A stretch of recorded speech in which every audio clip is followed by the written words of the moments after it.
What's up, guys? It's Ryan. You're watching Ryan Vision. If you haven't already, make sure you subscribe. Make sure you like the videos for more of them. You're looking at my 2003 Nissan 350Z Track Edition. There's other videos on my channel of this car if you want more details about it.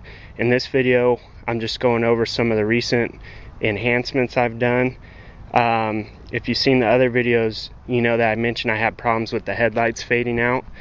And I was trying to decide what I was going to do. I was either going to buy brand new headlights, OEM ones, but that's like, you know, anywhere between $700 and $1,000 for the pair, or I was going to buy new aftermarket ones on eBay for, I think they were about 200 bucks for the pair shipped, but they're aftermarket, you know, they're not OEM Nissan. So what I ended up doing instead is I was over at a tint shop. I'll tell you about that in just a second. But I noticed that this oil changer place called Speedee Oil Change, which I guess is now owned by Midas, so you can probably go to Midas too, but they had a headlight restoration service for 80 bucks. And it's not just some crappy rubbing compound or buffing compound. What they actually do is wet sand, I think 2 or 3 different phases, and they wet sand and get it, you know, all roughed up, no yellow, and then it's amazing. I watched it happen. They had this like clear coat UV protectant spray, and so my lens was, you know, no more yellow, no more fading, but all scratched up from this fine sandpaper they were using. And he sprays this clear coat on, and right before my eyes, it was like they were brand new. And the best part is it's a lifetime guarantee, because I know a lot of people are probably thinking, well, you know, I can just go buy sandpaper and wet sand them myself, and, you know, yeah, you can, but I don't know what clear coat they use to have a lifetime guarantee. So I don't know, like in my mind, 80 bucks is worth it to never have to worry about my headlights again. If they fade, if anything happens, they turn yellow, I'm just going to take it into Speedee and tell them, hey, here's my receipt, lifetime guarantee, fix them. So far so good. They look really, really nice. You can see just barely any imperfections in the clear coat because it is just a spray can, but they look really nice. Definitely got my money worth, and now I have OEM headlights on, so that worked out great. The other thing, while I'm on the front bumper, I don't know how well the camera will pick it up, but I have a lot of rock chips. Also these orange corners here, those little reflectors, I'm going to replace those with clear ones that will match the rear reverse light. So when you're looking from the, I'll just show you, when you're looking from the side of the car, see how I've got the clear reverse light in the back? So I want the clear corners in the front to tie that all together. And but what I'm trying to show you on the front bumper is I hit a raccoon. You know, it was kind of sad, to be honest. I wouldn't care if it was like a possum or something, but it was a raccoon, and you know, they're pretty cute. There's a whole family of them crossing the street, and you know, it was real early in the morning. I was moving pretty good pace, and you know, I couldn't stop in time. I swerved and avoided as many as I could, but I cracked one of them, and it cracked the bumper. You can see, I don't know if the camera's picking it up, but it's basically cracked right here. And then it looks like the bumper pinched the raccoon because it's got some raccoon hairs still in there. It's kind of hard to get out. It's really holding on to it. So anyways, it did some damage. I mean, it blew this cover off, and I couldn't find it. The tow hook cover, blew that off. And there's these things back behind here. I don't even know what these are for, but it blew those off on both sides. So basically, I'm getting ready to take this front bumper off and get all this loose crap out from behind it. And I don't know, I might replace this with the newer bumper. I think it's like a 06 or newer, because then you only have 2 of these fins going across, and they have a nice trim piece that goes over the top of them. I hate this flat black plastic. If I keep this one, I'm gonna paint that gloss black with a clear coat on it. And what I'm gonna do for this, if I keep this bumper, is I'm gonna get the Mines carbon fiber front lip, so it actually covers this and then wraps all the way around the bottom side here. Look real nice and clean. It's my favorite lip for the OEM bumper, so we'll see what happens there. But yeah, that pretty much wraps up the front. Sucked when that happened. Felt bad, had to drag that little bastard off the road in front of his family.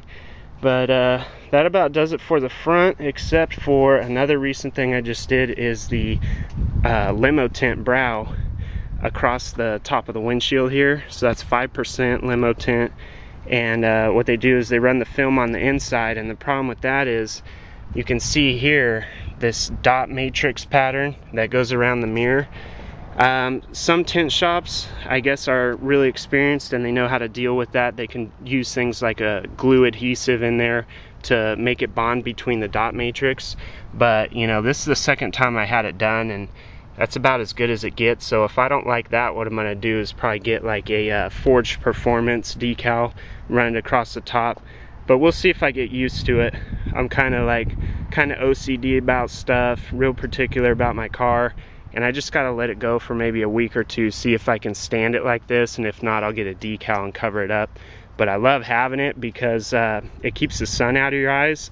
Nothing annoys me more than, you know, people flipping visors down in my car. I hate visors on the inside. So I'm actually gonna pull those off on the inside and do a carbon fiber wrap on my headliner, because right now it's light gray and the rest of the interior is black, so I just want to tie it all together. So we'll see. The brow only cost me 35 bucks. A place called IB Custom in Rockland did it. They're on Pacific Street right behind Speedee Oil Change. So 35 bucks. I kicked the guy an extra 20 just because I felt 35 bucks was too cheap. A lot of places charge 80 bucks, 100 bucks. So I kicked him some extra cash. Then I got home and realized that the brow wasn't level. I measured it and it was like about an inch lower on the passenger side. So I took it back in. I actually, while it was still wet, I just ripped it off because it gets real hard to remove once it dries. So I ripped it off and I ran some blue masking tape across 9 3/4 inch down on each side, and went back in and just had the guy follow my line. And the second guy was a different guy. He did a really good job, paid a lot of attention to detail. You know, I'm always right there watching when people are working on my car, and I'll make a comment if I think I need to. I didn't say a word. I just let this dude do his thing, and he did a great job. No bubbles, no problems. It's perfectly even, and it's right where I want it to be. So that turned out nice. I really like it. Highly recommend it too. Another thing I did, hopefully the car's unlocked right now. Let's see. This rear hatch. It doesn't look like much, but it's heavy. And what happened is, let me pop this. What happened is these struts that hold the weight of the trunk up, both of them went out years ago. And to be honest, I mean, this is one thing I didn't cover in the first video, is the trunk. I don't think I even opened it. But you don't have a ton of trunk space, but at the same time, for a two-seater sports car, you do have a lot of trunk space. You know, it's all about what do you have for what the car is. And for what the car is, you've got some decent trunk space. The only thing I haven't been able to fit in here is like my wakeboard or my snowboard. I put those in the front seat, and that's not a problem, you know. Usually it's an early morning type thing. I'm rolling solo to someone's house, so that hasn't been a problem for me. But you know, I don't know about getting like golf clubs in here. You could try it. The cool thing is, this is the strut brace right here. It, you know, goes across the rear struts and just makes the car more rigid. But the cool thing is they left it open underneath, so you can kind of, you know, maneuver stuff around and get some room in here. And then there's room under this floor here because there's a spare tire in there. Actually, I don't have mine in there, but there's a compartment for one. So anyways, this strut on each side went out, and so what that means is I had to lift the weight of the trunk by myself, and then it wouldn't hold itself up. And actually, before it wouldn't hold itself up, I didn't know they were going out. And so, you know, I'd be in the trunk, I'd be like bent over in the trunk moving stuff around. All of a sudden these things would give out and just crack me in the back. You know, this thing right here would just catch me in the back, hit me in the neck one time. And one time I was like bending over, you know, over the strut brace over here, digging around and stuff, and it came down and just folded me in half, just cracked me in the back with this and folded me in half, so only my legs were sticking out of the trunk and my body was still in. And like I said, man, this hatch, don't let it fool you, it doesn't look like much, but the glass and everything that's in there, it is heavy. And you'll realize that when you go to replace these, because once you have nothing supporting the hatch, it's heavy. So anyways, if you go on eBay, I'm gonna put the I'll edit the video and put the seller ID on here. These were under 40 bucks and for both of them, but don't just buy them from anywhere, because the way they mount, you want them to already, there's like a ball cup right here, you want the little bolt, nut, whatever you want to call it, because it is a bolt that goes in here, but it looks like a nut. It has this little ball on it, and this cup is already around it. So this whole, you know, strut assembly came with this ball cup already attached to the ball that bolts into the car, specifically for this year of a Nissan 350Z.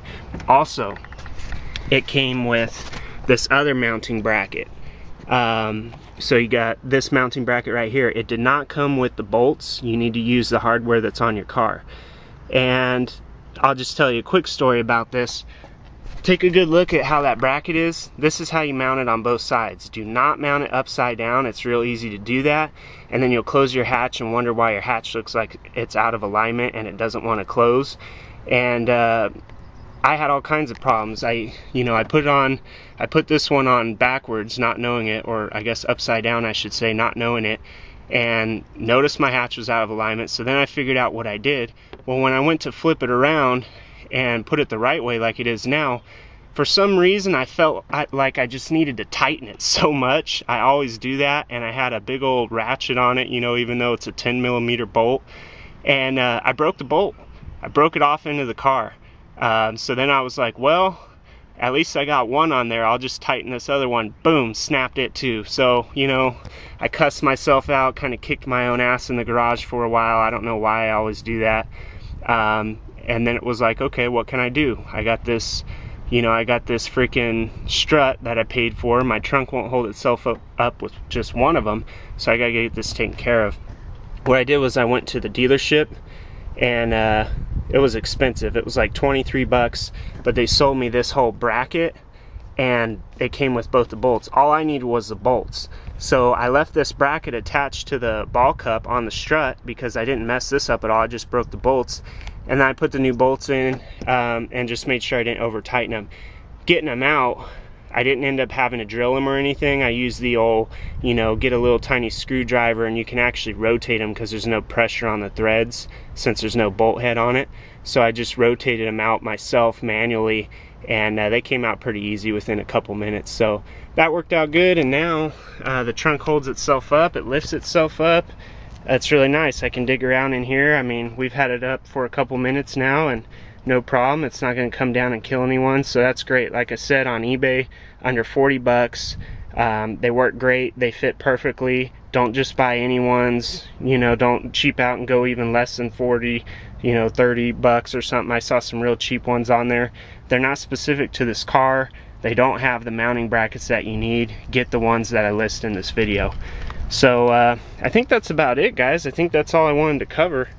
Haven't done too much else to the car. I've been working on the Jeep, trying to get that thing all done, but the Z's doing good, and nothing really new going on in the back besides those struts. And watch the other videos for things like the brakes, the wheels, the tires. I do a pretty thorough review of all that stuff, and already had the limo tint on the sides. So again, the limo tint brow, 9 3/4 inch down, in case you guys are thinking about doing it. That's what you tell a tint shop, and that takes it just about an inch below the A line. What the A line is, it's marked different places on different windshields.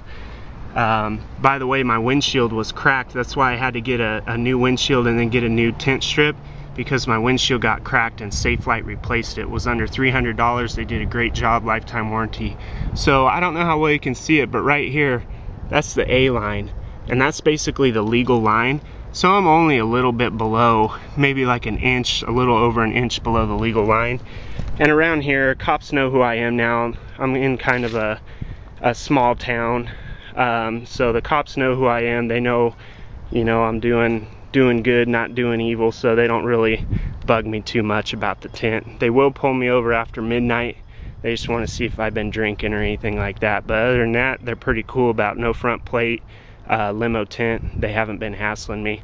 So anyways, probably the next update I'll be doing on this will either be a new front bumper or a carbon fiber lip for this bumper. And that should be it. Also, I'm going to do 1-inch spacers on the wheels in the front just to get them out flush like the ones in the rear, because they are set in just a little bit in the front and I don't like it. I want them to be nice and flush. So stay tuned, like the video, give me a subscription, and I'll keep you posted on the progress of the Z. All right, see you guys.